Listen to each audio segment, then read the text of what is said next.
Sup, you beautiful bastards. Hope you're having a fantastic Thursday. Welcome back to the Philip DeFranco Show, and let's just jump into it. And the first thing we're going to talk about today is why we had Southwest Airlines in the news. And the reason we're talking about this today is a woman by the name of Tracy Redford. Tracy and her daughter were reportedly flying from California to Texas when she says this happened. The gate agent started mocking my child's name, laughing, pointing at me and my daughter, talking to other employees.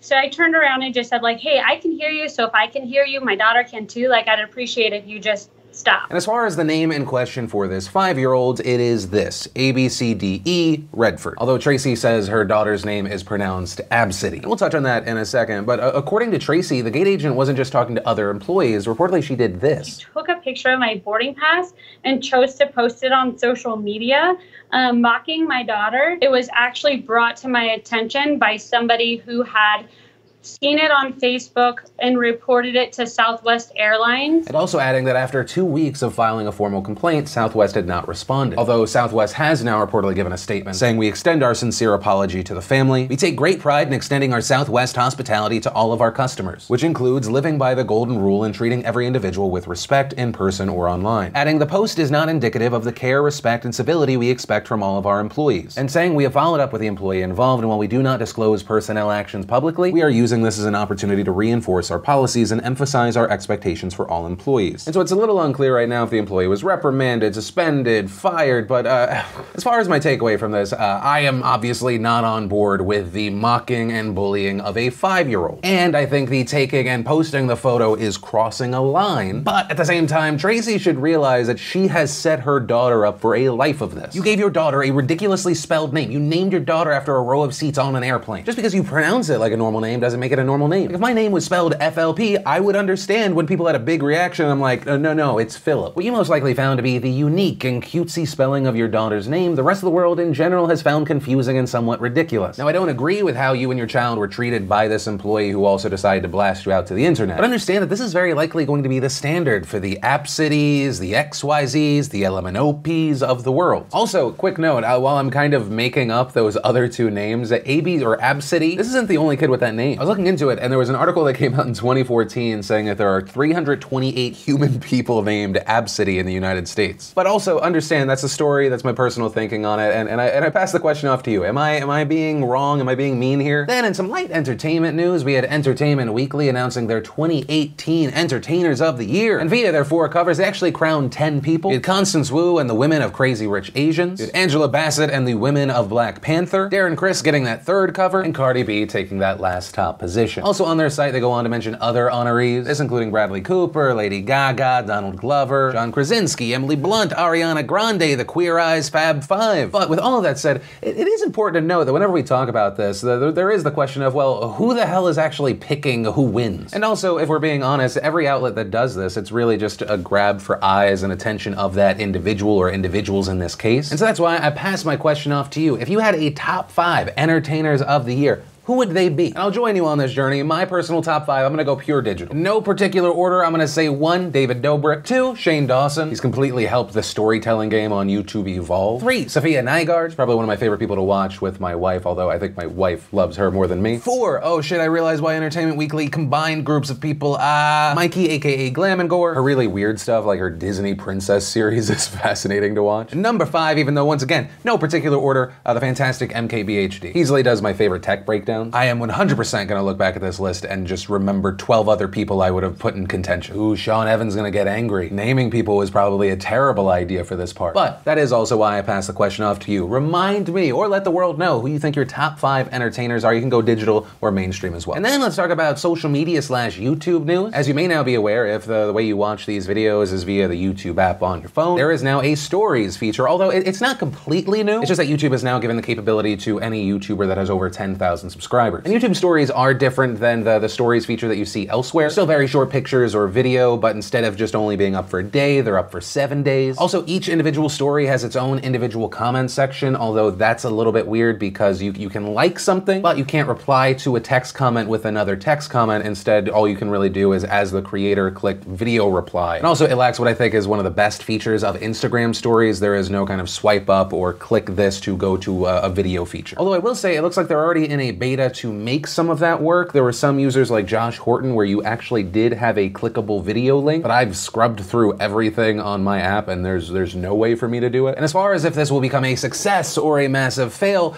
ultimately it comes down to the community long term. Although I will say the initial reaction from the YouTube community is not super pumped. There's been two main reactions that I've seen. The first being people wondering why they were being delivered stories from people that they do not follow. And two, some creators saying, is this really where YouTube should be focusing? With creators like Crank Gameplays writing, I really love how YouTube spent their time making a story feature instead of fixing the things that are broken, like sub boxes and recommendeds and just the site in general. And also, and I guess this is like a third one, I saw people talking about YouTube stealing this from Instagram. But actually, on the note of Instagram, I think it's important to look back to when Instagram Stories was launched. And you might remember a lot of the reaction then was, oh wow, Instagram's just trying to be Snapchat. Right? People saying this is stupid, it's just a ripoff, and then Instagram Stories, unsurprisingly, because they already had more people, passed Snapchat's daily active users for a story-like feature. But like with all big swings and big changes, the market will eventually decide. I personally now love Instagram Stories, but I think Facebook Stories is the most idiotic thing ever. Different markets allow for different things, and I personally will be testing the YouTube Stories feature as I have for the past 2 days, partly because in the current YouTube system, you don't know if the notifications for your videos are actually gonna work. Are you gonna pop up on someone's homepage, or no, not this video? And I also want to extend something that I do on Twitter to YouTube, at least in this testing. And what I'm talking about there is essentially opening up a forum via the comments as far as what stories you would like me to talk about, because we do include at least one viewer requested story in each video, usually. But ultimately with this situation, we're gonna have to wait to see how the hardcore user base of YouTube reacts, how the kind of normal, never leave a comment YouTube base reacts, and we'll go from there. I'm always hopeful, but skeptical, and that's why I want to pass the question off to you as far as what is your reaction to this move. But from that, I want to share some stuff I love today, and today in Awesome, brought to you by Massdrop and massdropdefranco.com/cybersale. And if you're not familiar with Massdrop, they are a community-driven commerce site. And that means they make their products with direct input from their members. Products like these beautiful new Force EDC3 in-ear monitors. These are audiophile-grade earbuds that are insanely comfortable. They come with detachable cables so you can switch out for preference, including a braided version for durability. And very awesomely, they have now officially extended their Cyber Monday promotion just for you beautiful bastards, so you can get $25 off the retail price. So if you're looking for earbuds, you need to replace your old ones, maybe you want to snag a present for the audiophile in your life, just head on over to massdropdefranco.com/cybersale, or save your fingers all that work, just click the link in the description down below to get $25 off before the deal ends. Which actually, quick note, since they extended it just for us, it does end tomorrow and they are going to go quick, so make sure you don't miss out on this deal. And the first bit of awesome is we had a video from Bill Wirtz called Christmas Isn't Real. I will never get tired of the weird that is that channel. Then we got a combination of two awesome things. We got Bill Burr on Hot Ones. Then we had Troye Sivan giving us 10 things you can't live without. We had Life Noggin taking on bullying. We had Kids Try having a pizza battle between New York thin crust and Chicago deep dish. But which place did you get the Chicago pizzas, they always ask. Oh, you got it from blank? Oh, you don't even know Chicago pizza unless you get it from blank though. Side note, Editor James, you're from Chicago. What's the best Chicago pizza place? Also understand that your answer will ultimately get us dislikes. There's no winning with pizza debates. It's for some reason more polarizing than just general politics for people. Then we had Michael B. Jordan answering fan questions while playing with puppies. I think BuzzFeed's just trying to make the internet pregnant with this video. And of course, remember, if you want to see the full versions of everything I just shared, the secret link of the day, really anything I talk about today, links as always are in the description down below. And then let's talk about Florida, where all stories are possible. While I'm kind of laughing at the ridiculousness that can come out of Florida, today's story is really no laughing matter. And that's because this story is about Raimundo Atesiano, the former police chief of Biscayne Park, Florida. And one of the biggest things of note about him is that during his time as chief, he was praised for keeping crime rates impressively low in his community. And in fact, at a city council meeting in 2013, he announced this. We have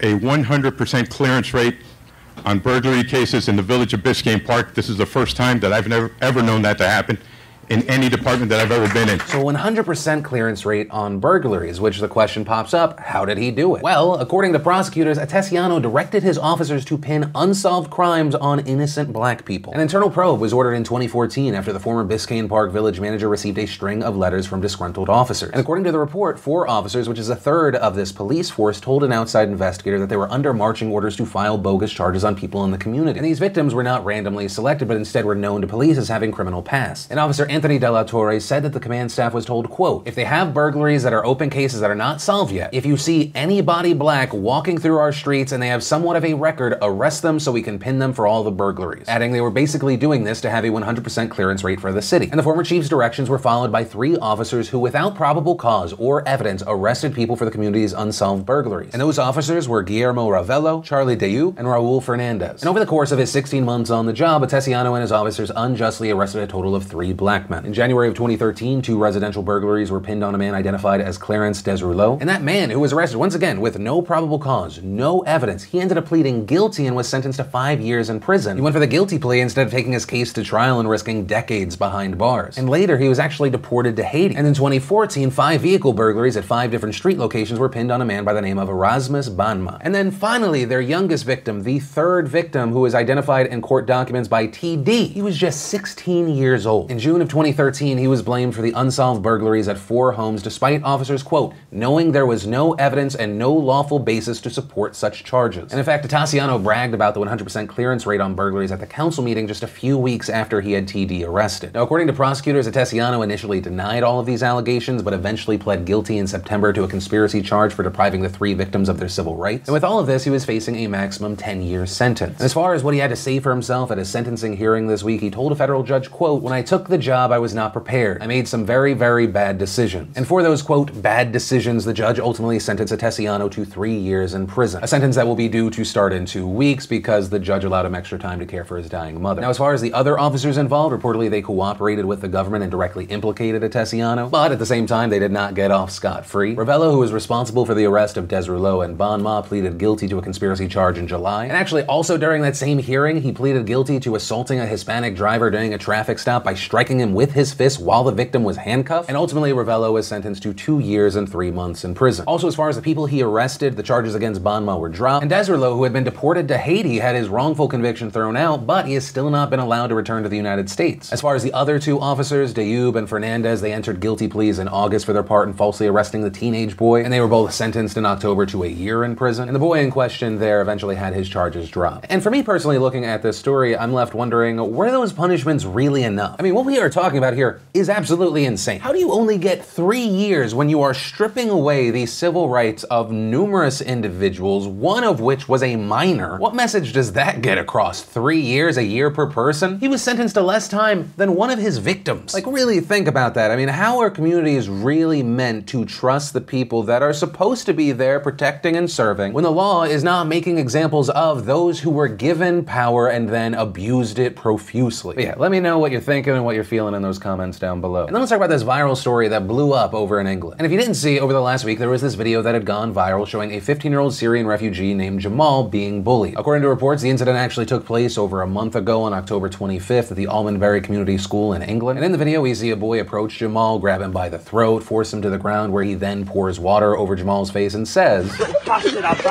we then see the boy release Jamal, who gets up and walks away without saying a word. And after people around the world saw that video, they began to question why this boy that attacked Jamal had yet to face any punishment. So the story got bigger and bigger. On Tuesday, we saw the police announce that they were investigating reports of racially aggravated assault. And then on Wednesday, they announced that they had actually charged the boy with assault, and they said that this came from an investigation that had started the day after the incident back in October. And they also seemed to comment on the cast that Jamal is seen wearing in the video, explaining that it was connected to an incident involving 3 other students that they had interviewed at that time, but no other action was taken. That same day, we also saw Jamal in an interview with ITV say, when I saw everyone looking at this video, I felt ashamed of myself and why it happened. I was really upset about that. I was feeling like I couldn't study my homework and stuff. I woke up at night and just started crying because of this problem. They think I'm different from them. And Jamal has also said that the bullying has only increased as the video received more and more attention. And in fact, according to reports, last week Jamal's sister had her hijab forcibly removed by another student, and then there was another video that came out showing Jamal's sister being bullied. And according to police, this incident happened on Tuesday. Also on Wednesday, in a letter to parents, we saw head teacher Trevor Bowen saying, since the incident occurred in October, the school, the local authority, and the police have all taken action. We must allow the legal process to take its course, but I want to be absolutely clear that we do not tolerate unacceptable behavior of any sort in our school. I can also assure you that we are working very hard to ensure it is business as usual across the school and that there is no disruption to the children's education. And along with this incident, we also saw a GoFundMe startup for Jamal and his family, which has raised over £140,000 at this point. Now, that is not where this story ends, because there are also reports that the boy that attacked Jamal in the video has been receiving threats from people on social media despite not being identified. When this story began to blow up, some people online began to look for him, then reporting the bully's alleged Facebook page. And so with this, you had people pointing out that he had shared multiple posts from Tommy Robinson, the founder of the English Defense League, which is also of note because now Robinson has actually spoken out in defense of the alleged bully, saying in videos posted online that he had actually seen proof that Jamal had beaten up a girl. A young girl was beaten badly by Muslim girls. While those Muslim girls were beating her up, Jamal was involved in kicking, in biting her. She was bitten. She was black and blue. She had to be taken out of school and homeschooled. Robinson saying that he was contacted by the mother of this girl that was beaten up and that she sent him photos. He also claimed that the girl's family had taken this information to the local news and they refused to report it. Robinson also going on to say that Jamal isn't as innocent as the news is making him out to be and that he actually threatened to stab the alleged bully prior to the incident. And according, because I've heard from the child in question, he threatened to stab him. He was giving it to him. So at lunchtime, he's gone and grabbed him by his throat. This Jamal isn't innocent.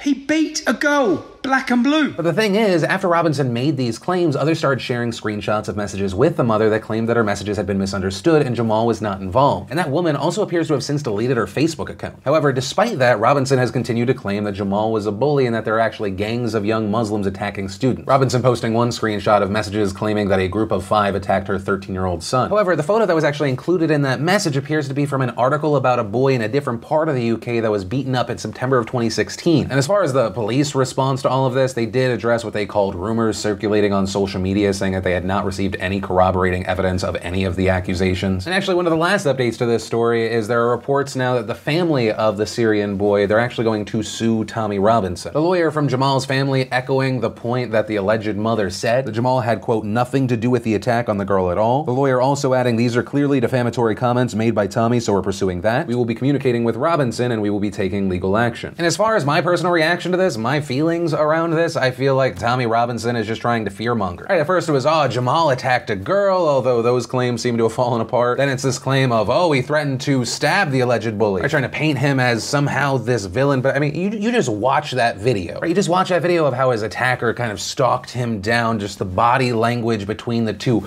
what happened in the video, and the fact that you're trying to paint Jamal as the bad guy here is ludicrous to me. Then he tries to pivot from this specific story that his name was attached to because of that Facebook page into, oh, gangs of Muslims. Meanwhile, while all of this is happening, we then see his sister get attacked. And understand, I say this being completely open to there being more information out there, but I'm not just gonna take the word from someone that seems to be scattershotting any sort of information that can take the heat off of them. Instead, I'd rather wait for the police. And everything coming from police right now just seems to confirm what our eyes and ears have been telling us with this story, and that is Jamal and his sister were attacked. And I truly hope the boy that has been charged with assault is punished. And that's where I'm going to end today's show. And to that said, to the 3 people still watching at this point, if you want to show support for this video, you can hit that like button. Also, if you're new here, you want more of these daily dives into the news, hit that subscribe button. Also, if you missed the last Wednesday or Tuesday Philip DeFranco show, you can click or tap right there to watch those. But with that said, of course, as always, my name's Philip DeFranco. You've just been filled in. I love yo faces, and I'll see you tomorrow.